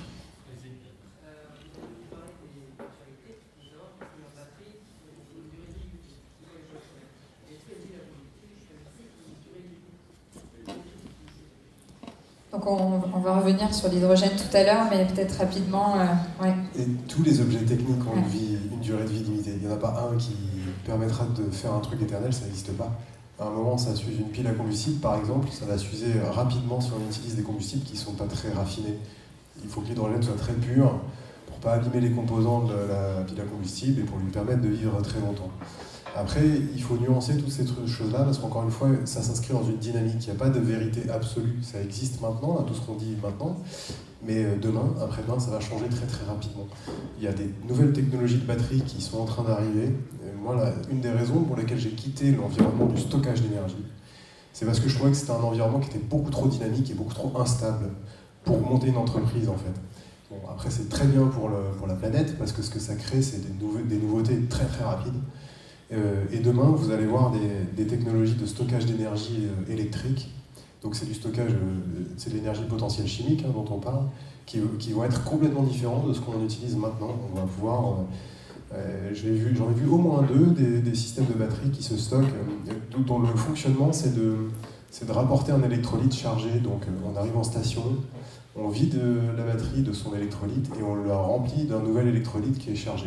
Donc là, typiquement, on retire tous les problématiques du réseau électrique, parce que le problème, c'est que quand tout le monde se branche sur le réseau, ça finit par être un problème aussi pour les centrales qui génèrent toute cette énergie.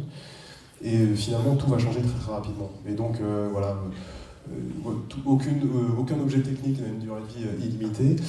Le dernier détail aussi que peut-être je pourrais rajouter par rapport à ce qui a été dit tout à l'heure, c'est qu'il y a énormément de... C'est très difficile de récupérer une valeur vraie du coup de qu'est-ce qui se passe en fin de vie d'une batterie au lithium par exemple, parce que ce qui était vrai il y a 5 ans et ce qui continue d'être publié sur le web et les réseaux sociaux n'est dans l'absolu pas forcément. Il y a des usines aujourd'hui assez modernes qui sont sorties, notamment en Belgique, de recyclage du lithium. Et alors aujourd'hui le lithium, c'est une ressource qu'on trouve principalement dans l'eau, et on la trouve en Amérique du Sud et dans certains pays comme ça, en tout cas pas la France. Il y en a en Bretagne, dans le Finistère. J'ai dit une bêtise, c'est vrai qu'on en a découvert il y a peu. Zone Natura 2000 d'ailleurs. Et là où c'est problématique, c'est qu'effectivement il faut aller puiser dans l'eau, il faut extraire ce lithium. Bon, c'est une industrie, quoi. C'est polluant, c'est lourd. Mais après, une fois qu'il est extrait, il est dans une batterie. Si on installe une filière de recyclage qui est décente en face de ça, eh ben on aura des stocks de batteries au lithium, avec le lithium qui est un élément qui ne va pas disparaître. On est dans la chimie, là, on n'est pas dans la magie. Donc le truc, la matière première, elle reste là, et si on a un système de recyclage qui est décent, on va pouvoir recycler 98%, 99% d'une batterie au lithium, et les pourcents qui vont rester, ce sera la boîte en plastique qui l'entoure. Donc on a des possibilités en fait pour étendre en fait la durée de vie de la ressource. Et c'est ça qui est important, comme on est sur un stockage d'énergie chimique, donc qui se remplit, qui se descend. C'est pas parce que l'objet technique est mort que toutes les ressources à l'intérieur sont mortes, quoi. Bien au contraire. Donc Rémi, sur la partie des batteries, comment gérez-vous justement ça pour iGeneration? Oui, pour nous, effectivement, ouais, on a des produits électriques, donc nécessairement ça suppose un stockage électrique. Alors moi je vais peut-être sortir un petit peu de la problématique du coup de l'écologie et de la transition. On est une entreprise qui doit se mettre sur un marché et proposer un service le plus simplement possible en fait à nos clients. Et c'est quoi le truc le plus simple possible pour faire tourner un truc électrique aujourd'hui? C'est une batterie. Et donc on a des technos de batteries électriques qui existent et qui sont assez performantes sur le marché. Exactement, ils sont relativement fiables. Alors on a choisi justement en termes de fiabilité une techno de batterie au lithium. Elles ne sont pas toutes pareilles. Il y a des batteries, ça a beaucoup évolué. Je ne sais pas si vous vous souvenez par exemple des téléphones Samsung là, qui brûlaient sur la table de chevet il y a quelques temps. Ça a créé quelques problèmes.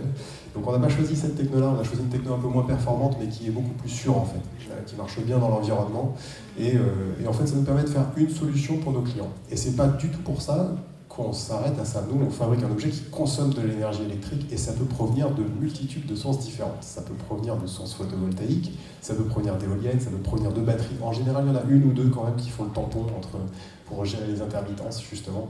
Et on a quelques grands navigateurs dont j'ai pas le droit de mentionner le nom, c'est dommage, qui s'en servent aussi avec des systèmes hybrides, donc ils vont s'en servir sur batterie essentiellement, mais ils gardent quand même la possibilité de pouvoir fonctionner, alimenter en fait l'énergie électrique avec du thermique, avec une génératrice. Ça paraît bizarre, ça ressemble un petit peu du coup aux hybrides automobiles. Ça existe depuis très longtemps, effectivement. Alors, quand on monte d'un cran en aval, de mettre un générateur diesel en amont et de se servir d'énergie électrique, c'est une petite astuce qui permet de sauver quelques pourcentages en fait, d'efficacité. Oui, exact. Et ce que ça fait, c'est que quand on est sur un moteur thermique, quand on doit accélérer, arrêter un bateau par exemple, mettre une marche arrière ou accélérer, changer de vitesse, on change tout de suite le régime du moteur, parce que on a besoin de faire tourner l'hélice plus vite. Mais si on passe par une génératrice diesel entre les deux, il y a un découplage en fait, du régime du moteur par rapport au régime de l'hélice. Et ce simple découplage-là fait qu'on peut utiliser le générateur diesel au maximum de sa capacité, là où il est le plus efficace possible. Et l'hélice, elle va être électrique, donc elle va répondre aux besoins de l'utilisateur, donc le mec qui manipule les gaz, quoi. Merci pour ces précisions. Afin de peut-être clôturer un peu sur l'énergie électrique, peut-être un dernier point, si vous vouliez compléter sur les perspectives en termes de budget, les perspectives en termes de croissance, d'emploi, donc avoir plus un point de vue macroéconomique au niveau du territoire. Ok, juste avant, pour compléter sur la partie batterie, c'est vrai que là on a parlé le cycle de vie de la batterie et qu'est-ce qu'on fait à la fin de la vie de la batterie. Juste avant, nous, on travaille chez Morbihan Energy sur des petits projets de recherche autour de cette seconde vie des batteries. Un super exemple que je peux vous parler aujourd'hui, c'est un projet du coup de recherche qu'on mène avec Renault. En fait, on vient réutiliser des batteries qui ont été dans des Zoé et qu'on vient réutiliser en seconde vie en fait. Et un super projet qu'on va très prochainement développer sur Belle-Île, c'est en fait un conteneur de stockage où on associe à l'intérieur de ce conteneur 10 batteries d'anciennes Zoé. Et en fait, associées entre elles, donc des batteries qui ont une autonomie moindre par rapport à la capacité initiale, on vient les associer entre elles pour faire une grosse batterie qui, elle, a une capacité importante et qu'on vient finalement recharger avec des panneaux photovoltaïques. Donc là, énergie. Très tendance pour les low-tech notamment. Exactement, ouais, tout à fait. Et du coup, sur les perspectives économiques pour le futur, quels sont les budgets, quelles sont les perspectives de croissance et de déploiement? Il y a 9 bornes à l'heure actuelle, est-ce qu'il y en aura plus? Quelles sont vos perspectives? Ouais, alors du coup je disais en tout début d'intervention que sur le département, nous, Morbihan Energy, on a 230 bornes de recharge. Sur ces 230 bornes de recharge, en fait, on a différentes technologies existantes, des bornes, on va dire, à charge normale, qui permettent de récupérer 100 km en 1 heure, et on a aussi des bornes rapides qui, là, permettent de récupérer beaucoup plus d'autonomie de kilomètres en moins de temps. Voilà.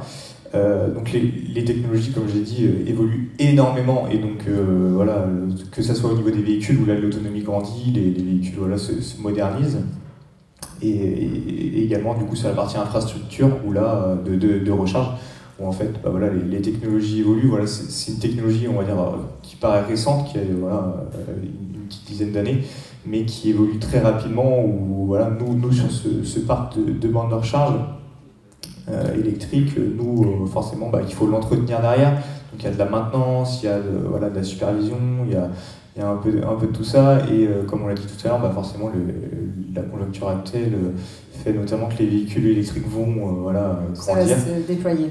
Exactement, donc il y aura beaucoup d'emplois, que ce soit du coup au niveau de la fabrication, de la conception, de l'entretien. Intéressant pour vous qui allez postuler des études, il y aura des perspectives d'emploi. Énormément, oui. Merci, je propose à moins qu'il y ait d'autres questions sur l'électrique. Oui. Ça sert à quoi un vélo électrique si on habite à plus de 10 km du lycée?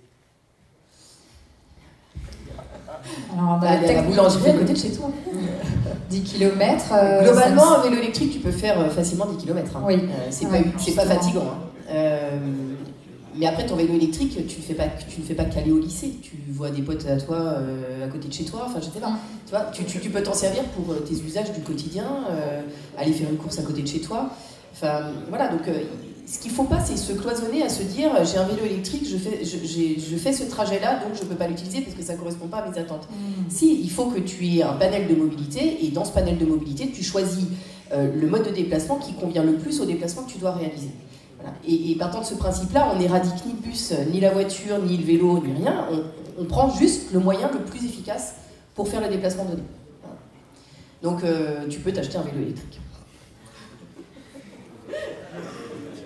D'autres questions mais je ne vends pas de vélo. Hein. Sur la mobilité électrique, où on enchaîne sur l'hydrogène. Donc on aborde maintenant le sujet de l'énergie hydrogène. Donc on en entend de plus en plus parler à l'échelle de l'Europe, de la France. Il y a des plans, des grandes stratégies nationales pour déployer cette énergie qui se met en place. On parle beaucoup d'hydrogène vert aussi, hein, qui en plus d'être une énergie renouvelable apparaît aussi comme un des leviers vers la transition écologique. Corentin, peut-être, est-ce que tu pourrais nous expliquer concrètement comment est produit l'hydrogène et quels sont les différents types d'hydrogène dont on parle? Ok, on l'a super bien dit du coup tout à l'heure. Donc l'hydrogène, ça peut être produit du coup de différentes manières. Actuellement, c'est surtout produit à partir de gaz. Où, en fait, on vient produire de l'hydrogène. Mais donc ça, c'est ce qu'on peut appeler finalement un hydrogène carboné. Où en fait, il est produit à partir d'énergie fossile. Et la deuxième, on va dire, catégorie, c'est du coup l'hydrogène décarboné ou l'hydrogène vert. Du coup, là, qu'on vient produire à partir d'électrolyse de l'eau. Donc du coup, en fait, à partir du coup d'électricité et d'eau. En fait, je peux vous faire un cours de chimie, mais en fait, on vient casser les molécules et on vient produire de l'hydrogène et de l'oxygène. Et du coup, cet hydrogène est un super moyen de stocker de l'énergie. On le disait tout à l'heure, donc il y a différentes entreprises, notamment du coup à La Roche-sur-Yon, qui produisent localement du coup cet hydrogène à partir d'énergie éolienne, notamment du coup sur La Roche-sur-Yon. Et du coup cet hydrogène peut être utilisé de différentes manières, soit pour le sujet d'aujourd'hui, pour la mobilité, notamment du coup pour tous les véhicules, les véhicules personnels, les bus, les camions, etc. Voilà. Pour compléter, c'est comme ce qu'on évoquait tout à l'heure, toute technologie, quelle qu'elle soit, a toujours ses pendants. Des choses très bien, puis des choses moins bien. Et des contraintes, je dirais, techniques à gérer. Dans le cas de l'hydrogène, c'est de la pression. Donc c'est c'est 350 bars, ou 700 bars, suivant les cas. Donc imaginez qu'un réseau d'eau, c'est 3 bars. Une bouteille de gaz, c'est quelques bars, juste. Là, il faut maîtriser 350 bars ou 700 bars. Donc il faut vraiment des bonbonnes qui résistent et un approvisionnement qui soit sécurisé. Lorsqu'on passe à la station pour se charger en hydrogène, il faut vraiment qu'il n'y ait pas de fuite, qu'il y ait ce genre de choses, autrement on aura des difficultés. Donc il y a d'autres contraintes techniques à gérer. Et c'est pour ça que l'hydrogène doit être produit à un endroit et on doit l'utiliser à l'endroit où il est produit. Transporter de l'hydrogène, ça ne se fait pas comme l'électricité sur les lignes à très haute tension. Ça ne se fait pas non plus comme le gaz dans les tuyaux. Ça ne peut pas se faire, parce que du coup, il y aura des contraintes complémentaires à apporter du fait de la pression. Et comme tout ce qui est mécanique travaille, que ce soit en fonction des températures et autres, du coup il y aura des contraintes très très importantes à gérer. Donc c'est pour ça que ce qui est important dans la production d'hydrogène, c'est que les stations soient le plus près possible du lieu de l'utilisation. Justement, ça fait la transition avec la notion de territoire. La Bretagne a mis en place une feuille de route bretonne en fait, du déploiement de l'hydrogène renouvelable. Donc des actions sont mises en place à l'échelle du territoire, notamment l'exemple du territoire de Redon Agglomération qui a mis en place un modèle territorial basé sur la production d'hydrogène et qui prévoit de produire 100 véhicules à hydrogène par an. Comment GMVA peut-être est en lien avec Redon pour éventuellement un partage d'expérience, ou en tout cas quelles sont les actions que GMVA compte mettre en place sur le territoire sur ce sujet? Alors on évoquait tout à l'heure un point. On parlait des terres rares, on parlait aussi des implantations et autres. Comme vous le savez tous, vous évoquiez aussi, il y a des zones Natura 2000, ce genre de choses. En France, on a renforcé tout ce qui touchait à l'environnement, toutes les zones d'environnement. Et on a oublié, on a désindustrialisé la France pendant des années, il faut être très clair, parce qu'on allait produire ailleurs. Donc je ne reproche pas aux gens, moi, d'acheter des choses qui sont fabriquées ailleurs. Parce que c'est nous qui avons refusé que nos usines se développent, c'est nous qui avons refusé d'installer nos usines, et c'est nous qui avons refusé aussi de voir un pays industriel. La décroissance industrielle, ça fait quand même pendant plus de 30 ans, là, et pour avoir travaillé dans l'industrie auparavant, moi j'ai connu des belles usines qui fonctionnaient très bien, et dont les ingénieurs sont partis expliquer dans les pays ailleurs comment on allait fonctionner, parce qu'en France on ne voulait plus de ces usines.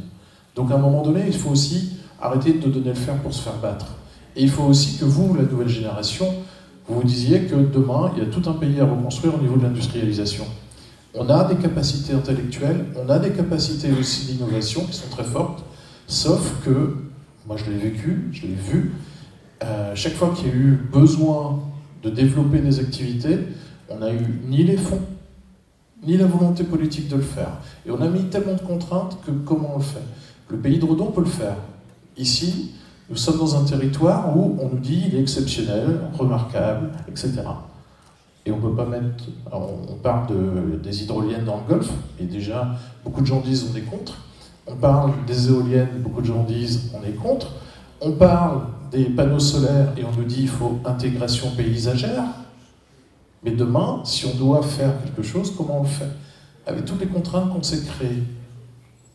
Donc ça parle à tous futurs comment fait un homme politique qui doit... Comment on fait, en tant qu'homme politique, qui doit porter une nouvelle génération, porter un territoire vers un développement différent? Et bien, du coup, on regarde toutes les contraintes dans ce développement, on regarde comment on peut évoluer, et je peux vous dire que des projets, là où dans certains pays, Allemagne ou autres, vous avez un projet, dans les 6 mois dans l'année, il est réalisé. En France, il faut 10 ans pour réaliser un projet.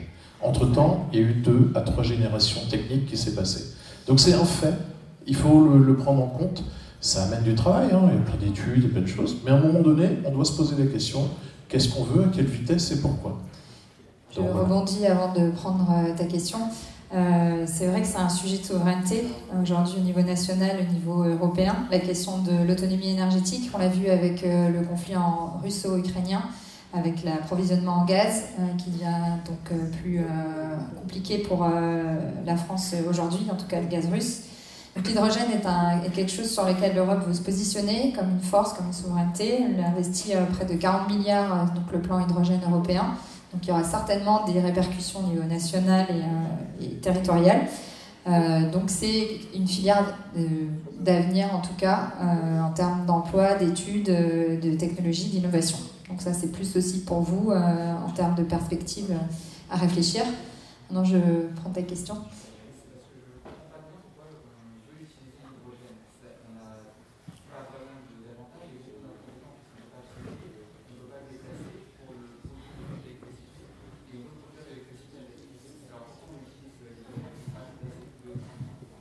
C'est une très bonne question. C'est une très bonne question. Ouais.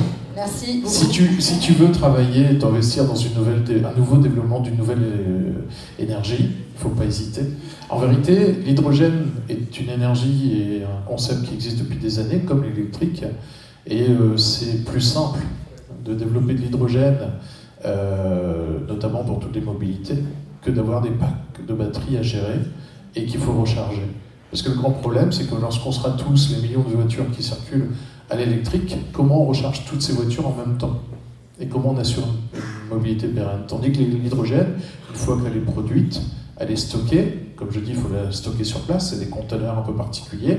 Ben, c'est comme si on approvisionnait en essence sa voiture, on peut approvisionner très rapidement l'hydrogène. C'est pour ça qu'on estime que c'est le moyen le moyen électrique ou le moyen énergétique qui doit compléter, je ne dis pas remplacer, compléter l'électrique ou le thermique. Tout à l'heure, on évoquait une centrale thermique qui alimente des batteries. Les sous-marins, depuis la guerre de 1945, fonctionnent de cette façon-là. C'était des batteries qui étaient alimentées par un moteur thermique pour avoir le plus grand silence à bord du sous-marin. Ça, vous le trouvez dans tous vos livres techniques. L'hydrogène est cette énergie d'avenir, et c'est pour ça qu'on s'y intéresse fortement. En effet, on parle vraiment de mix, ça ne va pas être tout hydrogène, ou tout thermique, ou toute énergie renouvelable. L'idée, c'est vraiment, si on regarde, je vous invite à regarder les rapports RTE, les scénarios ADEME ou Négawatt, qui eux brossent en fait toutes les perspectives en termes d'énergie, d'économie, d'emploi, pour le territoire national en tout cas. Et donc effectivement, développer énormément la part des énergies renouvelables, ce qui est aussi pas encore assez développé par rapport aux objectifs en France. Donc, voilà, ça c'est pour produire l'électricité, l'hydrogène vert, il y aura toujours un petit peu de thermique, il faut voir comment le réduire, l'efficacité énergétique c'est la première solution, réduire, revoir ses usages notamment, et puis la question de tout à l'heure c'était, alors juste avant de prendre cette question, la question tout à l'heure était qu'est-ce qu'on fait sur notre territoire? Quand notre territoire avec Morbihan Énergie crée une station bio-GNV, on s'intéresse à savoir qu'est-ce que j'alimente avec cette station bio-GNV. Il y a un projet sur la zone du Prat d'une station de production d'hydrogène.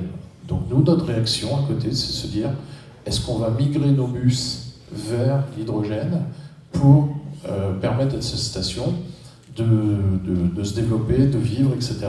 Donc à partir du moment où vous avez une source d'énergie sur votre territoire qui est créée, qu'est-ce qu'on adapte à côté? Ça s'appelle l'économie circulaire. Comment j'utilise les ressources de mon territoire? Juste pour compléter ce que dit Denis par rapport à ta question, pour te donner un exemple concret, quand on a acheté les 9 bus électriques, on a installé 9 bornes de recharge véhicule électrique sur le dépôt de Kiseo, ce qui a fait qu'on a dû acheter et faire construire un transformateur électrique. Le plus gros de tout le secteur. Et le fait d'avoir, donc déjà au niveau financier, tu imagines qu'il y a l'achat du bus, il y a l'achat des bornes et puis il y a l'achat du transfo. Et ce transformateur n'a une capacité que de 18 bus. Donc une fois qu'on aura acheté nos 18 bus électriques, soit il faudra qu'on fasse reconstruire un nouveau transformateur, soit il faut qu'on change d'énergie, raison pour laquelle on essaye de s'orienter aussi sur l'hydrogène. Voilà. On essaie de démultiplier nos moyens et nos modes d'énergie. Voilà. Parce que c'est bien beau d'avoir le transformateur, mais derrière, il faut la centrale qui produit l'électricité. Et comme je vous le disais tout à l'heure, sur notre territoire, nous n'avons pas de centrale nucléaire, nous avons une centrale thermique, donc, qui alimente l'ensemble de la Bretagne. Donc il faut toujours avoir la ressource. C'est pour ça que je suis aussi un peu favorable à un mix d'énergie. On ne peut pas avoir qu'une seule énergie sur un territoire. Et je le dis que de plus en plus, on ira vers une autonomie énergétique au niveau de nos maisons, où chacun produira l'énergie qu'il a besoin pour s'alimenter le soir, son électricité, ce genre de choses. Peut-être des questions pour conclure sur l'hydrogène, je ne vois pas.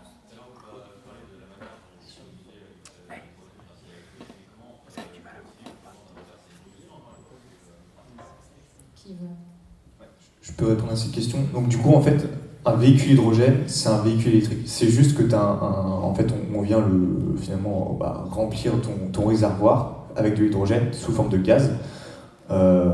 Et en fait, ce gaz est converti à l'aide de la pile à combustible qui est dans le véhicule, finalement en électricité via la batterie électrique du véhicule. Nous, chez Morbihan Énergie, on a initié cette démarche il y a quelques années maintenant. On a la seule station hydrogène de Bretagne.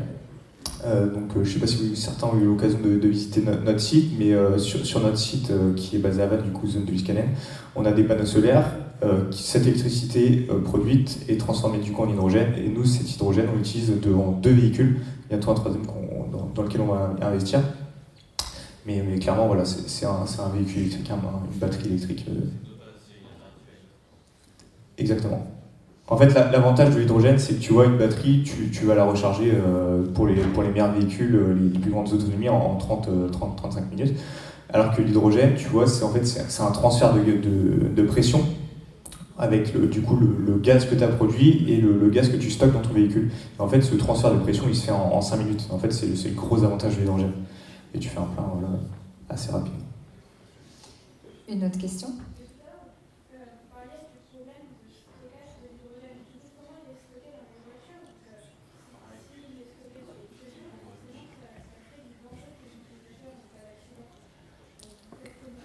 Ouais, ça c'est, je travaille pas dans la construction automobile. Mais ce que je peux te dire du coup, c'est que du coup les réservoirs sont forcément, comme on disait, dans les véhicules, nous c'est du 350 bar. Donc tu vois, c'est une très très forte pression.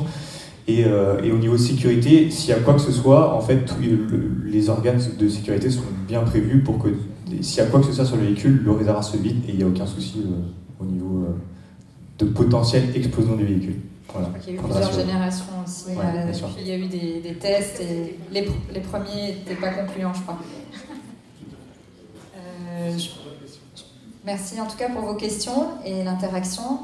Je propose maintenant qu'on passe aux mobilités douces, voilà, pour conclure en beauté sur les énergies.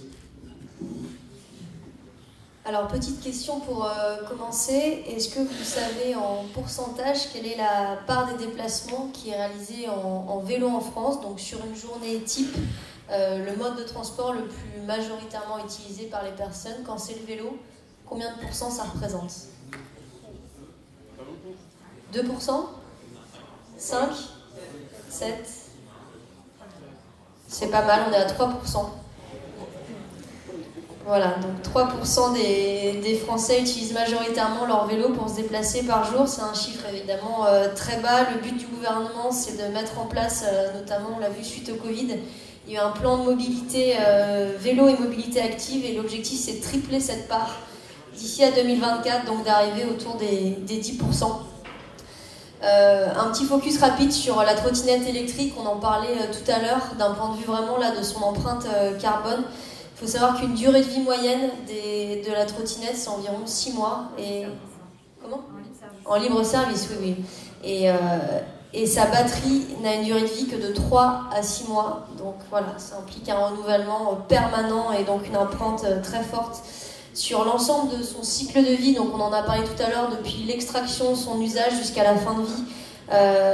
C'est une empreinte carbone qui est équivalente en fait à celle d'une voiture partagée. Donc quand on se déplace en voiture avec 3 passagers, on a la même empreinte qu'une trottinette.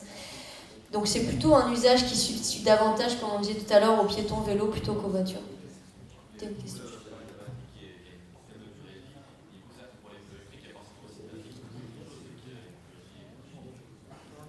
On est sur une durée plus longue. Hein. Sur les vélos, on a commencé, on était sur des batteries de 3 à 4 ans, et maintenant on attend facilement 5 ans.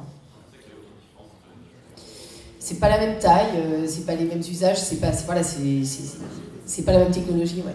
Mais sur les vélos, on arrive... alors, après, il y a toujours des perdants, hein. Il y a des vélos qui sont moins solides que d'autres, mais globalement, on tire facilement à 4 ans. Sur un vélo, tu pédales. Sur une trottinette, tu appuies sur le bouton et en général, ça consomme beaucoup plus d'énergie parce que c'est la trottinette qui t'emmène tous les jours. Les batteries sont petites, tu vas beaucoup plus les solliciter quand elles arrivent à plat. On va dire moins 20%, tu les alignes beaucoup. Alors qu'un vélo, naturellement, comme l'autonomie en kilomètres est plus grande, du fait qu'on pédale, on va moins facilement toucher le fond de la batterie, quoi. Ça lui permet de prolonger sa vie beaucoup plus. Oui, puis on travaille sur les vélos depuis beaucoup plus longtemps. On a un retour d'expérience sur le vélo depuis plus longtemps. Justement, d'un point de vue GMVA, sur la mise en place, on l'a vu, hein, du service de vélo partagé que vous avez mis en place à l'échelle de l'agglomération, quel est le nombre d'usagers, et puis plus largement, quelles sont vos actions en matière peut-être de déploiement à nouveau des pistes cyclables, de favoriser davantage la mobilité douce à l'échelle du territoire. Sur le vélo libre-service, donc ce que vous appelez vélo partagé, donc on a 12 stations en effet. C'est un dispositif, aujourd'hui on a 1800 usagers donc pas quotidien. Voilà, on a abonné. Voilà. Donc c'est soit d'usage quotidien, soit d'usage touristique, soit ponctuel. On a beaucoup d'étudiants qui utilisent ce dispositif-là notamment. C'est un dispositif qui commence à prendre un peu son envol, mais ça reste un épiphénomène dans la mobilité, puisqu'on a moins d'une location par vélo et par jour. Donc ça reste peu dimensionnant. Non, là où on a capitalisé beaucoup, je le disais tout à l'heure, c'était sur les subventions vélo assistance électrique, parce qu'il y a aussi ce besoin de posséder quelque chose. Et c'est aussi pour ça d'ailleurs que l'homme a besoin d'avoir une voiture, hein, c'est pour posséder un véhicule. Là c'est pareil, il a besoin de posséder son propre vélo, mais aussi parce que voilà, c'est de la propriété où j'ai mon véhicule et je le remise et je le range à domicile et je suis sûre qu'il est en bon état de fonctionnement. Donc c'est un côté rassurant pour l'usager. Donc l'usage et les subventions vélo assistance électrique, c'est quelque chose qui a bien fonctionné, probablement quelque chose qui va s'arrêter puisque l'agglomération entend développer un nouveau dispositif de vélo qui est de la location vélo assistance électrique, vélo cargo, vélo pliant et vélo classique pour les étudiants, les demandeurs d'emploi. Donc on est sur un dispositif beaucoup plus important, sur de la location longue durée.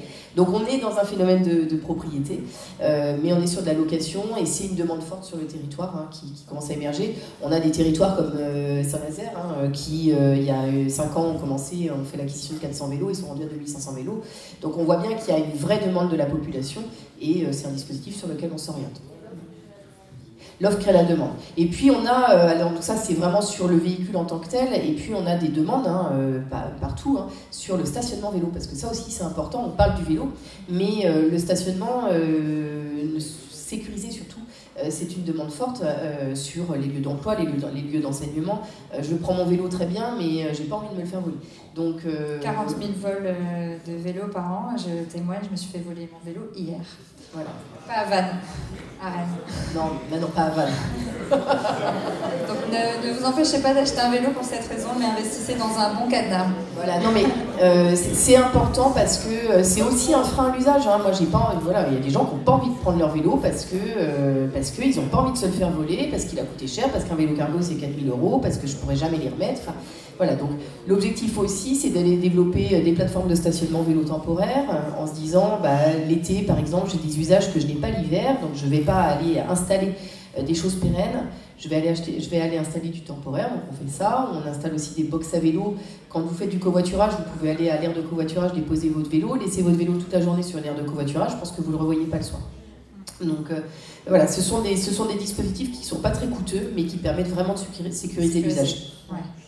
Et en termes d'autres dispositifs, peut-être qui paraissent plus innovants en termes d'usage, donc là on parlerait de covoiturage, de pédibus. Donc pédibus, c'est vraiment des convois d'écoliers avec des adultes, des personnes encadrantes qui amènent à pied donc, sur le lieu de l'école. Qu'est-ce que l'agglomération propose ou compte proposer pour développer ces nouveaux usages ? Alors le pédibus, c'est pas nouveau, hein, parce que je pense que nos grands-parents le faisaient déjà. Non, mais c'est vrai. Donc les pédibus, ils existent, mais ils existent à l'échelon communal. C'est-à-dire que vous allez à l'école dans votre commune, donc c'est les communes qui organisent les pédibus en général, et nous, on a très peu de marge de manœuvre sur ces sujets-là. Non, par contre, nous, ce qu'on fait, c'est qu'on va dans les écoles et qu'on parle mobilité avec les enfants. Parce que voilà, on est en train de parler mobilité avec vous, mais c'est tout petit aussi que ça s'apprend de faire autrement que de se déplacer en voiture avec papa et maman. Et voilà, je peux très bien aller à pied dans mon quartier, dans mon village, et c'est aussi comme ça qu'on apprend. Donc on commence tout petit, et puis le covoiturage.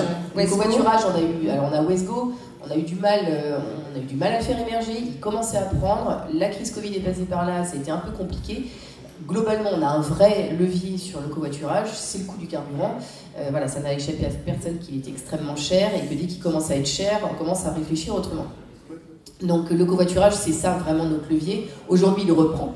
On a des aires de covoiturage sur le territoire, on les évalue 3 fois par an pour mesurer la fréquentation et on voit bien qu'aujourd'hui, elles sont pleines. Donc le vrai frein au covoiturage, c'est je ne sais pas avec qui je covoiture, etc. Mais l'idée, c'est aussi de pouvoir créer des communautés de covoiturage au sein d'un établissement, parce que vous vous connaissez, globalement, vous vous connaissez, et vous pouvez certainement covoiturer entre vous. Voilà. Qui, dans la salle, a déjà fait du covoiturage ? Ouais, c'est majoritaire. Donc pour rappel, wesgo.fr. Wesgo.fr, ouais. C'est la plateforme de covoiturage plus locale, donc au niveau de l'échelle de l'agglomération. Wesgo, c'est beaucoup plus large que ça, parce que ça a été initié par des collectivités bretonnes et ligériennes. Donc on va jusque Pays de la Loire, Bretagne, Pays de la Loire, mais globalement c'est un site gratuit. Et vous pouvez en effet faire du covoiturage courte distance et longue distance. BlaBlaCar, c'est pas pareil. BlaBlaCar, vous payez maintenant. Voilà, là, c'est vraiment 100% gratuit et c'est monté par les collectivités territoriales. Ce n'est pas un prestataire privé. D'accord. Merci. Une question.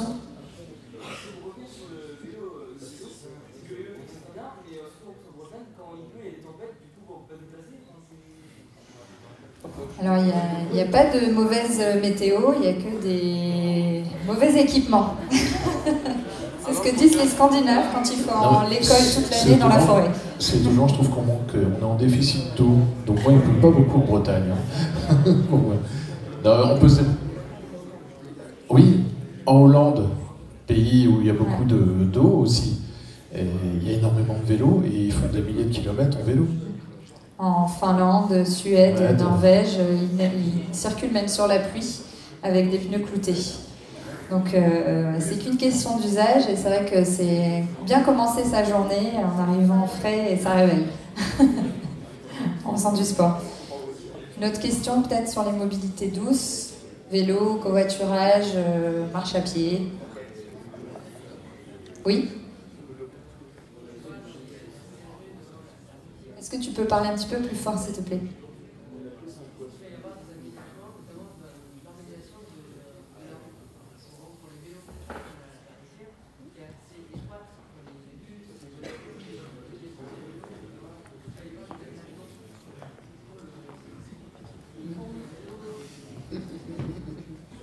Des pistes cyclables.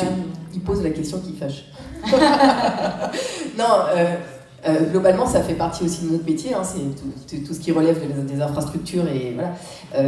Là, on est vraiment sur un gestionnaire de voirie qui est la commune, avec donc la ville de Vannes, avec une compétence qui est de la mobilité, qui est donc de l'agglomération. C'est juste pour te dresser le tableau, c'est te dire qu'il y a beaucoup d'intervenants sur le réaménagement de la routière. Ça, c'est une donnée d'entrée. Et puis après, il y a beaucoup de mobilité à caser dedans. Donc on a les bus, on a les vélos, on a les voitures, et puis on a les piétons, et puis on a surtout aussi le végétal, parce qu'on a besoin d'avoir quelques arbres sur cette routière. Et on a le stationnement, parce qu'on a des habitants qui habitent là, et on a aussi des commerçants qui ont besoin de vivre et d'avoir des gens qui viennent chercher de la nourriture ou autre dans leur commerce. Donc il faut qu'on case tout ça dans la petite truc que tu viens d'évoquer. Donc globalement, il y a des choix qui vont devoir être opérés. Ce sont des réflexions qui sont en cours au sein de la ville et de l'agglomération.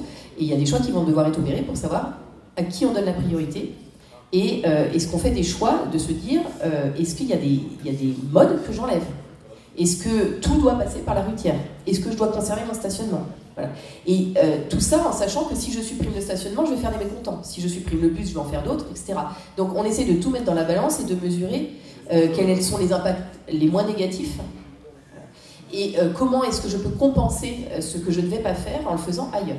Voilà. Donc c'est un vrai micmac, c'est en cours de réflexion, je te rassure.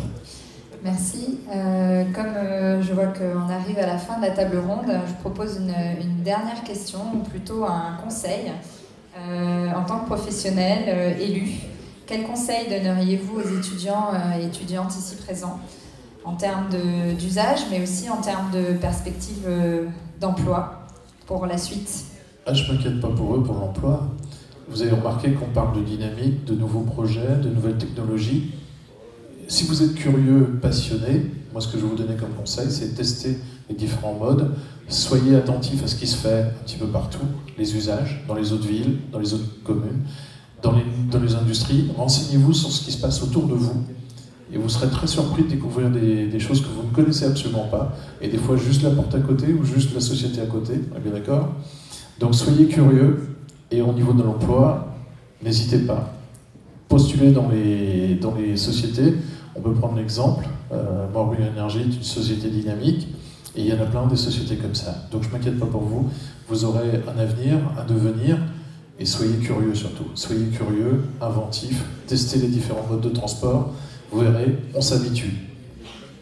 Et essayez de vous poser la question quand vous vous déplacez de est-ce que je peux le faire autrement. Voilà, vous êtes très souvent à votre âge atteinte de flémingite aiguë, comme je dis. Mais je suis sûre que vous pouvez faire autrement et vous vous rendrez compte que finalement c'est pas plus long parce que le temps de démarrer votre voiture, la stationner pour en effet aller chercher du pain ou des cigarettes, des fois vous faites beaucoup plus vite en y allant à pied ou à vélo.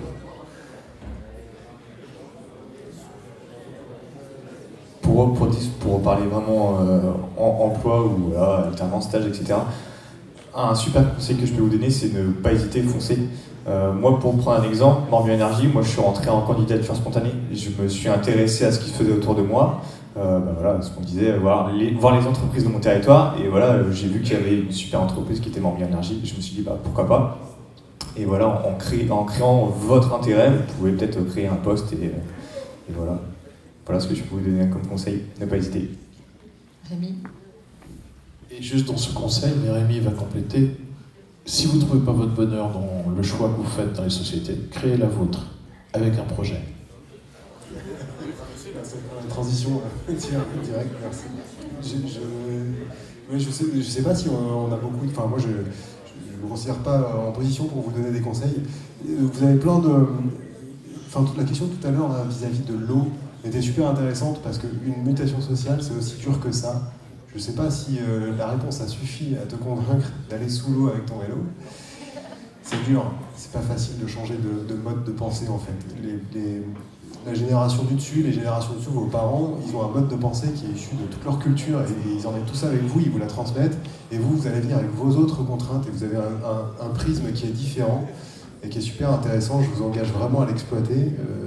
Moi, en ce qui me concerne et à ma petite échelle, effectivement, c'est ce que j'ai fait, quoi. J'ai essayé de créer ma petite pierre. Alors, je ne révolutionne pas le monde, mais rajouter une pierre dans un truc dans lequel on croit, quoi. C'est important d'être en phase dans son environnement professionnel avec les valeurs qu'on porte, quoi. Donc voilà, le seul conseil que je peux apporter, c'est celui-ci. Mais votre vision, c'est la vision d'après à chaque fois. Aujourd'hui, c'est la vision d'après. Vous êtes le futur, c'est vous qui allez voir le monde de demain. Il faudra rester à l'écoute aussi de gens qui vont vous remplacer, parce que c'est pas facile quand on a vécu pendant 10, 20, 30 ans avec des choses dans la tête, des modes de pensée, de les remettre en question, c'est plus dur que quand on les acquiert quand on est plus jeune, quoi. Et il faudra les regarder aussi à ce moment-là quand vous serez assis à notre place, et puis vous regarderez les jeunes, de vous poser la question, c'est quoi leur enjeu, eux, de demain, et de se mettre dans leur mode de pensée pour faire évoluer tout ça dans le bon sens, quoi. Voilà. Merci en tout cas pour toute cette attention. Merci beaucoup à toutes et à tous, aux intervenantes et intervenants, et merci pour votre écoute.